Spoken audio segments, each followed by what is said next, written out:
Medical marijuana patients had today's date circled on the calendar, hoping the state Senate would finally vote to make it easier to obtain it and use it. Instead, they found out they'll have to wait a few more months before they get a resolution.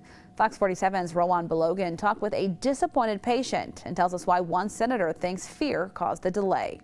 After being prescribed oxycodone for a neck injury, David Overholt became addicted. And I was taking 2 40s and a 10, so I had 90 milligrams a day. He never thought he had a problem until doctors told him his kidneys were failing. Well, I took them for over 7 years, not really understanding the principles of them and what was going on with my body. And then my doctor started telling me that my kidney and livers were starting to have bad numbers. From that day on, he promised himself to find a better alternative to ease the pain. He turned to marijuana. I weaned myself off them, and I started growing the marijuana when it became legal on my farm, making my oil. Since he started using, David became an advocate for other patients. He started meeting with lawmakers and trying to educate them about his medicine. So when Senate delayed voting on 3 medical marijuana bills Thursday, he wasn't surprised. Pretty much expected. I think if the congressmen and senators wanted to help the sick people in Michigan, they'd have done it several years ago. If passed, the bills would have regulated dispensaries, allowed patients to have edible forms of marijuana,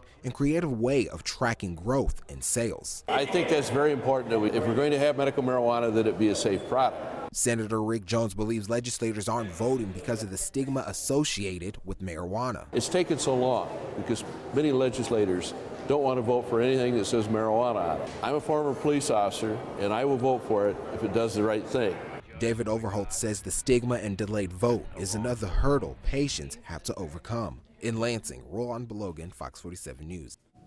Senate Majority Leader Arlen Meekhoff made the decision to delay the vote. His people said he wouldn't be available to talk until after today's session ends.